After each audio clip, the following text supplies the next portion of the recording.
Kailangan puntahan si Queenie. Ano? Ace! Sandali! Kulit niyo naman eh. Kakausapin ko si Mama. Lilinawin ko muna lahat sa kanya. Aalis na ako. Naghihintay sa akin si Queenie. Eh, sandali! Alam mo bang matagal nag-alala sa'yo yung tatay mo? Matagal ka niyang hinanap, tapos gaganyanin mo lang siya? Ano ba? Tatalikuran mo na lang siya? Ang kulit niyo naman eh. May naghihintay sa akin. Kailangan ko nang umalis. Pwede? Wala akong panahon para sa ganyang drama.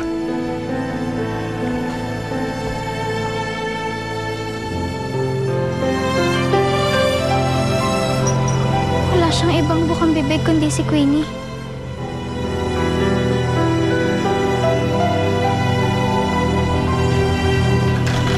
Madam! Wait lang, madam, ha? Ayusin ko lang. Hindi ka na, madam. Ang dami kong nabili para sa'yo. Ang ganda-ganda. Pang mayaman. Ito.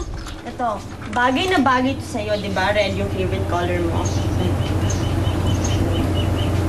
Or ito, white. Pwede ito pang party, madam. Or pang formal events, di ba? Ang ganda ng diamonds. Or ito, yung ring. Ah, okay. Ito, may crown. Bagay na bagay si pang reyna. Ito pa, madam, mga bags and mga shoes. Ang gusto.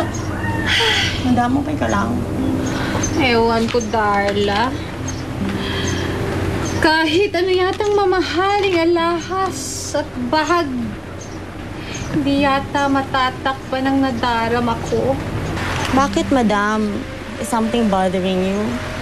Yes.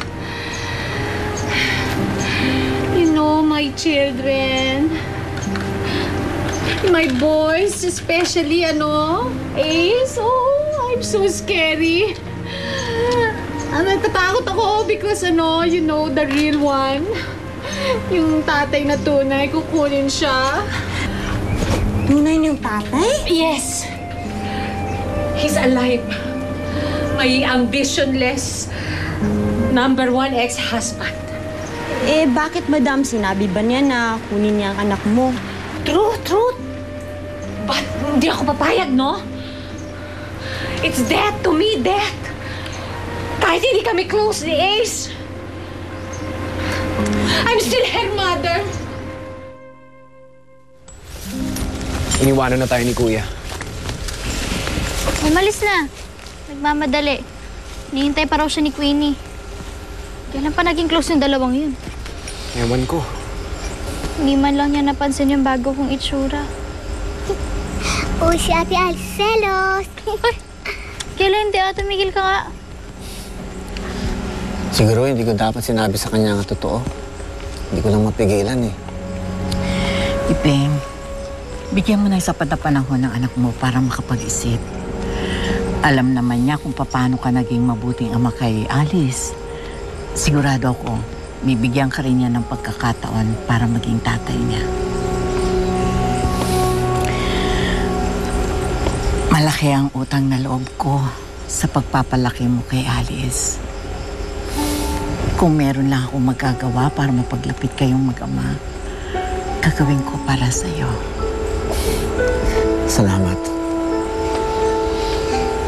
Ate Alice, ngayong manggagawi ka na, anong susunod mo na gagawin?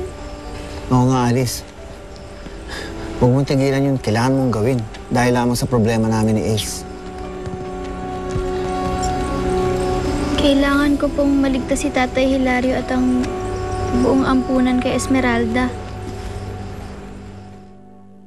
Andito na po lahat ng mga bata. Very good. Madam, bakit niyo po ba sila pinagtipon? Oras na para magkaharap kaming dalawa ni Alice. Pero syempre, bago siya makaharap sa Reyna, dadaan muna siya sa mga alipores ko.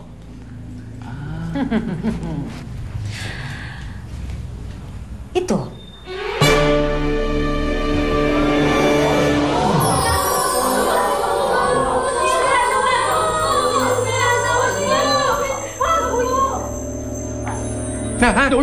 Ayoko dyan. Makinig kayong lahat. Gusto kong dakpin niyo si Alice at gusto ko siyang makuha ng buhay. At para i-welcome back natin si Alice, kailangan natin siyang surprise. Kaya, sisirain niyo ang mga halaman sa garden. Nagkakaintindihan ba tayo? Madam, sobrang dami naman nila. Nakakatakot. Madam, baka naman kainin kami netong mga to. Ano kayong dalawa? May mga taste ang mga adipores ko. Hindi sila kumakain ng tira-tira. Kayong tatlo ang mamumuno, ha? Bibigyan ko kayo nitong mga sili na binasbasan ko para maggamit niyo laban kay Alice.